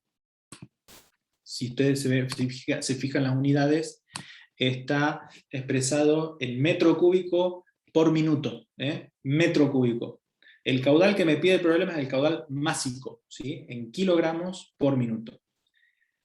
Ahora, yo les pregunto, y atención con la pregunta. El caudal volumétrico en el compresor a la entrada es igual que el caudal volumétrico a la salida.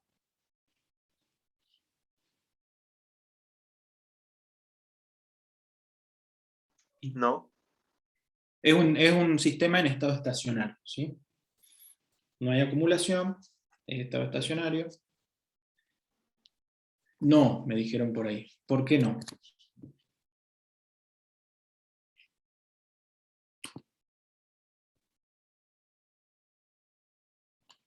Acá responde que no también en el chat. ¿Por qué no?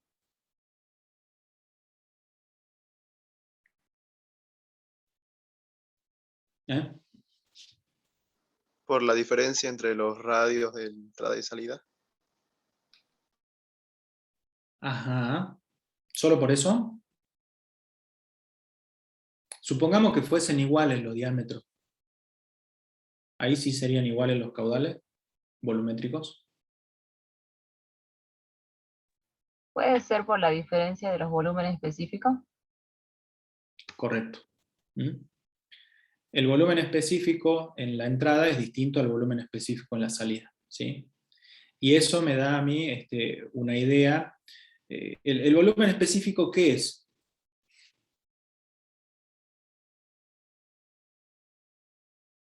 ¿Qué es el volumen específico?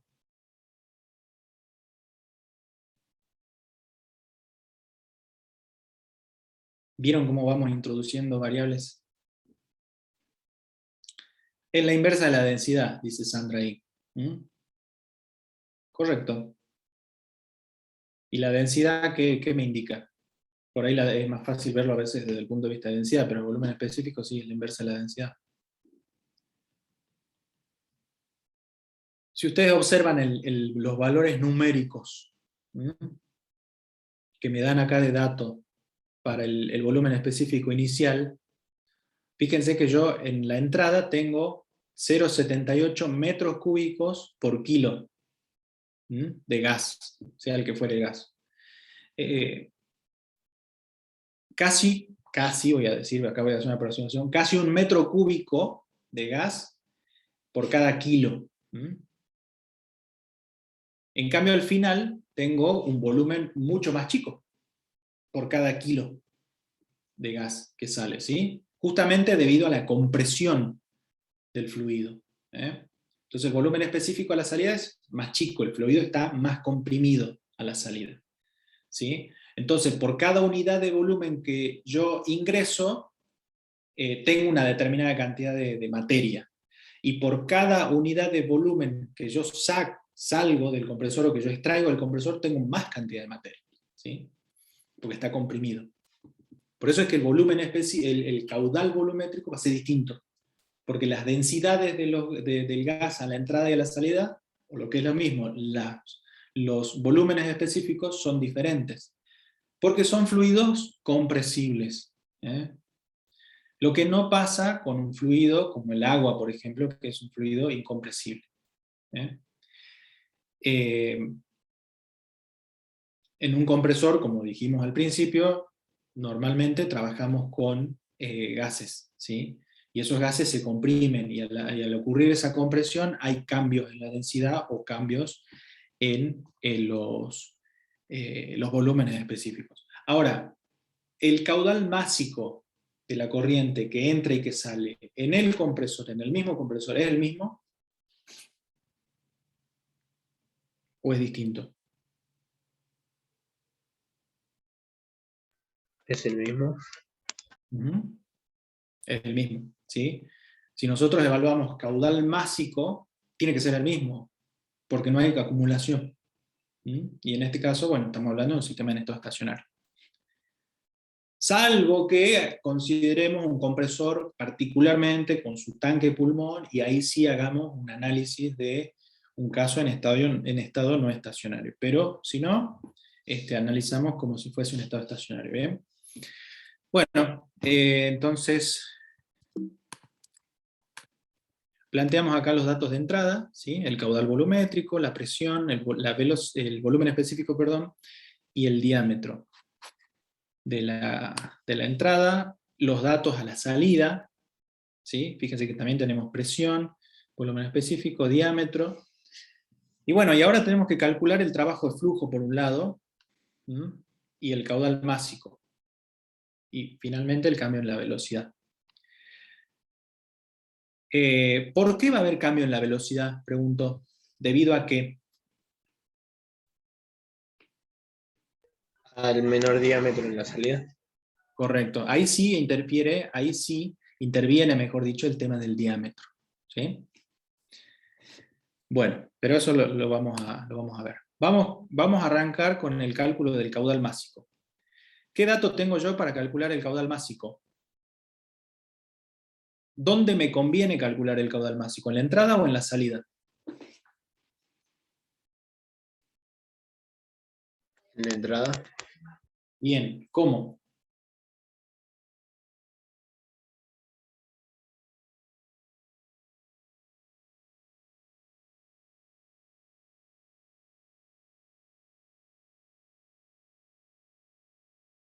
Si yo tengo volumen y densidad, ¿cómo calculo la masa?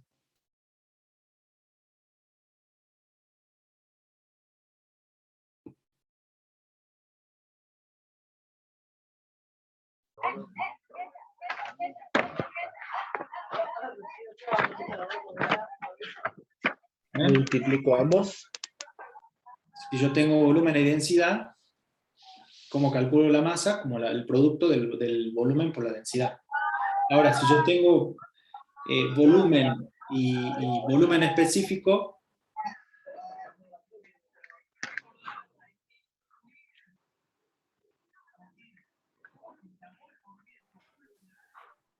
¿cómo lo hago? Divido el volumen por el volumen específico. Y si tengo caudales ahora, en lugar de cantidades, en lugar de masa o volumen, si tengo caudales,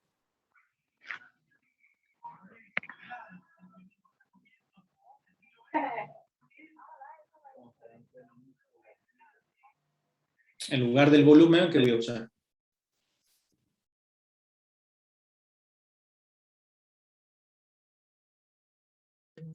caudal volumétrico. El caudal volumétrico, exactamente. Partimos de ese mismo concepto, ¿sí? Entonces yo tengo en la entrada caudal volumétrico y volumen específico, ¿sí? Así que a partir de ahí yo puedo calcular el caudal másico. Lo hago a partir de la entrada porque es lo que tengo datos. Ahora, ese caudal másico, como bien lo dijimos hace rato, va a ser igual, tanto para la entrada como para la salida, ¿sí? Entonces, ese caudal másico ahora a mí me puede servir, acá tienen el valor, para poder calcular el trabajo de flujo, porque yo, ¿qué voy a necesitar para calcular el trabajo de flujo? ¿El producto de qué habíamos dicho?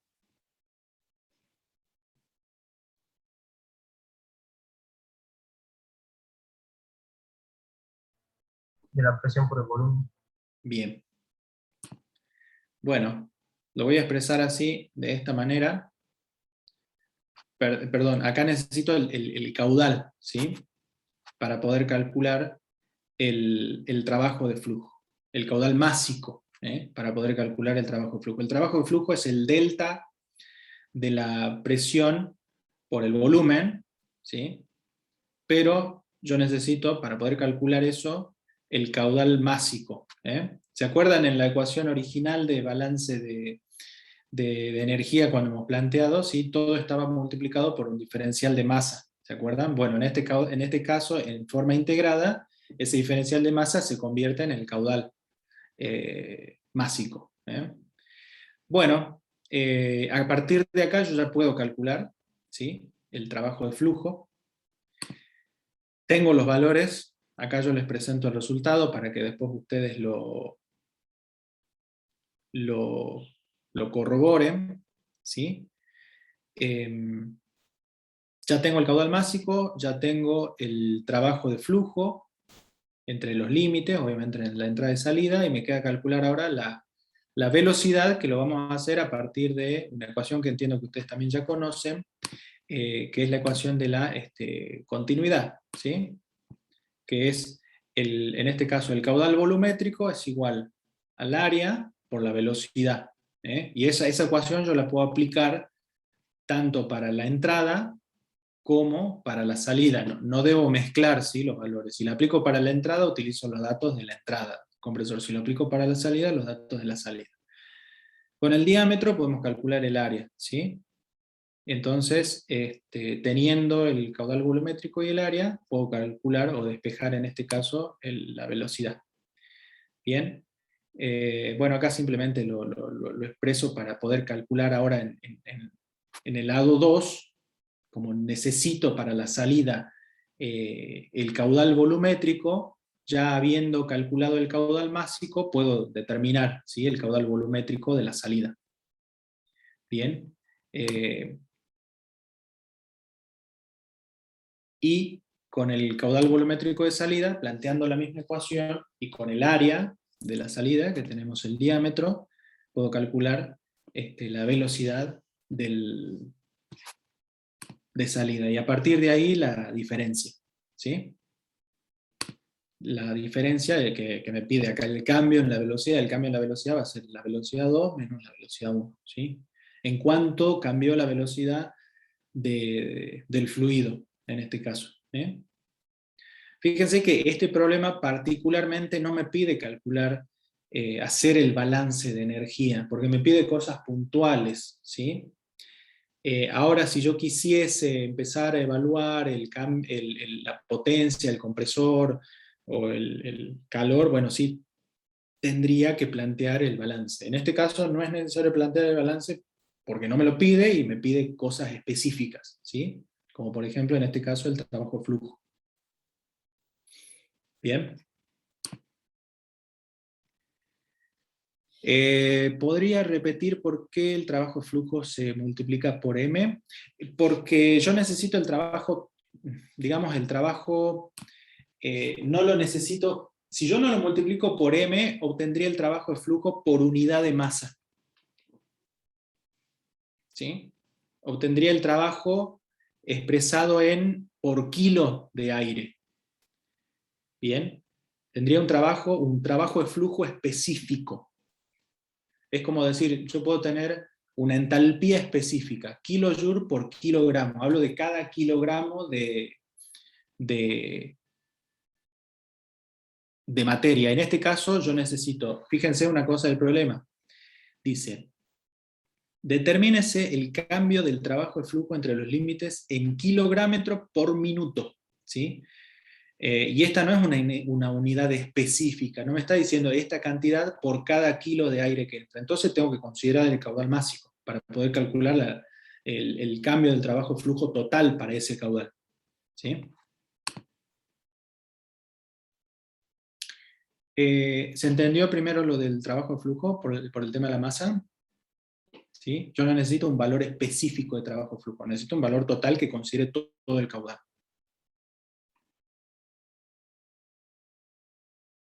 El tema de la velocidad. El tema de la velocidad es, o sea, ¿cómo calculamos la velocidad? Yo lo que hago es, ¿qué caudal tengo acá? Volumétrico, y en función del área, calculo la velocidad, ¿sí? Uno puede hacer un análisis dimensional, si se quiere, para verlo en forma de dimensiones. Yo acá, ¿qué tengo? Esta ecuación es conocida, ¿no? No la estamos introduciendo acá. Si yo lo quiero mirar como unidades, yo acá en caudal volumétrico, ¿qué tengo? Metro cúbico por minuto. ¿Sí? Y acá en unidades, ¿qué tengo? En este producto. Tengo en área, la expresemos en metro cuadrado, ¿sí? Y en velocidad, ¿qué tengo? Supongamos que lo hacemos por unidad de tiempo en minutos, perdón, esto es metro cuadrado. Y en velocidad tengo metro por minuto. ¿Sí? De acá resulta que esto termina, el producto del área por la velocidad termina siendo metro cúbico por minuto, es decir, el caudal volumétrico. ¿Sí? De acá despejo la velocidad para el lado 1, ¿sí? Para este lado, por lo tanto considero el caudal volumétrico de la entrada, y cuando quiero calcular la velocidad 2, necesito el caudal volumétrico de la salida. ¿Sí? El caudal volumétrico de la salida lo calculo a partir de esta ecuación, que ya tengo los datos. La densidad es la inversa del volumen específico, ¿sí? Que es dato. ¿Se entiende?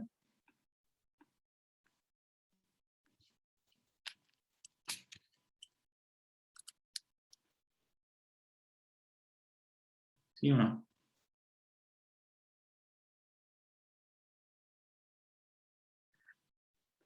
Bueno, no me responde. Asumo que sí. Bien. Bueno, a ver si...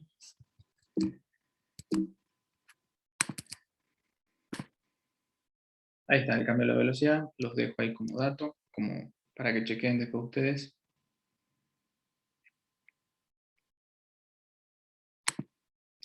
Y bueno, vamos a ir al problema 7, y este es el último que vamos a resolver en este práctico, que vamos a plantear. Una bomba centrífuga trabajando en condiciones de flujo uniforme, eso quiere decir en estado estacionario, entrega 2.300 litros por minuto de agua a 27 grados centígrados, desde una presión inicial de 0,84 kilogramos por centímetro cuadrado hasta otra presión final de 2,8. ¿Sí? El diámetro de la entrada de aspiración, tenemos un valor de diámetro de 15 centímetros y el de salida es de 10 centímetros.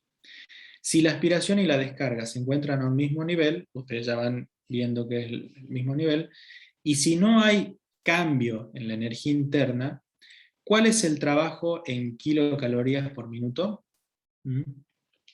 Vamos haciendo un análisis ya de la ecuación de energía. Claramente acá tenemos que plantear la ecuación del balance de energía en un sistema abierto estacionario. ¿Sí? Tenemos cambio de energía cinética, sí, porque tenemos cambio en los diámetros, tanto de aspiración como de descarga. Así que el término de la energía cinética lo tenemos que considerar. ¿Sí? Ahí están los datos. Es agua, por lo tanto, bueno, el caudal que me da, en este caso el caudal volumétrico, en la entrada y la salida es lo mismo, porque consideramos que el agua es un fluido incompresible, ¿sí? Y también podemos considerar que la densidad es 1, por lo tanto yo puedo obtener directamente el caudal másico. Bueno, de esta ecuación, el término que podemos despreciar, en base a la información que nos da el problema, es la energía potencial, porque dice que la aspiración y la descarga se encuentran a un mismo nivel, ¿sí? Así que ese término de energía potencial yo lo puedo despreciar. Y por otro lado, el problema me dice que no hay cambio en la energía interna, ¿sí? Entonces, esta ecuación, como, así tal cual como está escrita acá, no figura la energía interna. Lo que me conviene hacer es desglosar el término de la entalpía en sus componentes. ¿Se acuerdan que era energía interna y... ahí está, lo expreso de esta forma: energía interna y trabajo de flujo, ¿sí? Para poder hacer las simplificaciones correspondientes. Entonces, en esta ecuación ya un poquito más desglosada, que es la misma del balance de energía expresado ya en los distintos términos, vamos a despreciar justamente el cambio en la energía potencial y el cambio en la energía interna, que son los datos que me da el problema, ¿sí? Entonces me queda esta ecuación ya un poco más simplificada. El término de calor también lo despreciamos, porque no hay, el problema no me está dando ninguna información de entrada o salida de calor. Y normalmente eso en la realidad se da así: una bomba no intercambia calor con su medio, ¿sí? A diferencia de un compresor. En el compresor sí, hay fuertes intercambios de calor. En una bomba no. Normalmente la forma de energía que... La transferencia de energía se da es principalmente por trabajo. Entonces, bueno, llegamos a este término, a esta ecuación ya un poquito más simplificada del balance de energía. ¿Tenemos la información para calcular? Sí. Tenemos el caudal másico, que dijimos que vamos a considerar densidad 1 porque es agua. Podemos calcular la velocidad en función del caudal volumétrico y el área, de la misma manera que hicimos en el problema anterior, ¿sí? Tenemos el diámetro para poder calcular el área, y tenemos los valores de presión para el cálculo del trabajo de flujo, ¿sí? Volumen específico es un líquido, es agua, ¿sí? Podemos considerar densidad 1 para hacer todas estas evaluaciones. Bien. Así que bueno, acá tenemos una aplicación, en este caso para una bomba, en el que tenemos un fluido en estado estacionario, con algunas consideraciones, ¿sí? En este caso que no hay cambio en la energía interna y que no hay cambio en la energía potencial. Ustedes ya en base a estos resultados lo pueden resolver. Bueno, acá vamos a terminar con este práctico. No sé si hay algo por ahí de este último problema que no haya quedado claro, pero es básicamente la misma aplicación de balance de energía para el sistema abierto, en este caso en estado estacionario.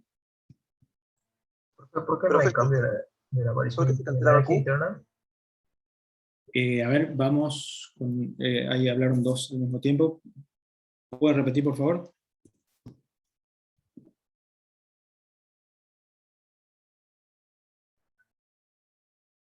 ¿Por qué no se considera el cambio de la energía interna?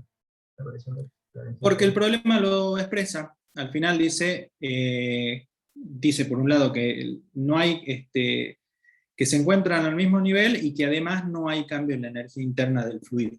Entonces por eso lo simplificamos a la ecuación. Entonces, perdón. Gracias. Bien.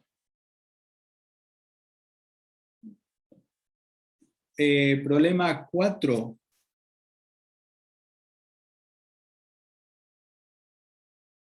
Bueno, igual van a tener el video, ¿no? Después de